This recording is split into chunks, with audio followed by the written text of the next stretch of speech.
ഗർഭാവസ്ഥയിൽ തന്നെ വൈകല്യങ്ങൾ കണ്ടെത്തിയതിനെ തുടർന്ന് ഗർഭഛിദ്രം നടത്തണമെന്ന് ഡോക്ടർമാർ നിർദ്ദേശിച്ച ബാലൻ ഇന്ന് ഇടവകയിലെ സജീവ അൾത്താര ബാലനായി ലോകത്തിന് മുഴുവൻ പ്രചോദനമാകുന്നു.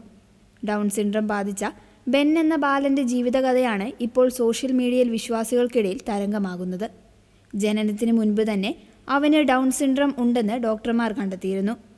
കുട്ടിയുടെ ഭാവി ഇരുളടഞ്ഞതാണെന്നും കടുത്ത ആരോഗ്യ പ്രശ്നങ്ങൾ ഉണ്ടാകുമെന്നും ചൂണ്ടിക്കാട്ടി ഗർഭം അലസിപ്പിക്കാനാണ് ഡോക്ടർമാർ മാതാപിതാക്കളെ ഉപദേശിച്ചത്.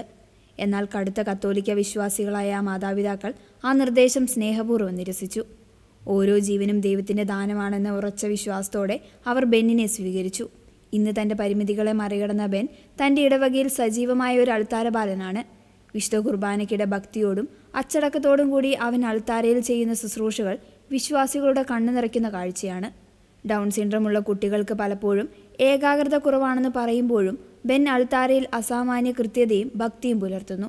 ജീവൻ അതിൻ്റെ എല്ലാ രൂപത്തിലും പവിത്രമാണെന്നും വൈകല്യങ്ങൾ ഒരാളെയും ദൈവത്തിൽ നിന്ന് അകറ്റുന്നില്ല എന്നും ബെന്നിൻ്റെ ജീവിതം വിളിച്ചു പറയുന്നു. അബോർഷൻ ക്ലിനിക്കുകളിലേക്ക് അയക്കപ്പെടേണ്ടവരല്ല, മറിച്ച് സമൂഹത്തിൻ്റെ മുൻനിരയിലേക്ക് കൊണ്ടുവരേണ്ടവരാണ് ഇത്തരം കുഞ്ഞുങ്ങളെന്ന് ബെന്നിൻ്റെ മാതാപിതാക്കൾ സാക്ഷ്യപ്പെടുത്തുന്നു. ബെൻ അൾത്താരയിൽ നിൽക്കുമ്പോൾ അവൻ ദൈവത്തിൻ്റെ സ്നേഹത്തിന് ജീവിക്കുന്ന അടയാളമായി മാറുന്നു.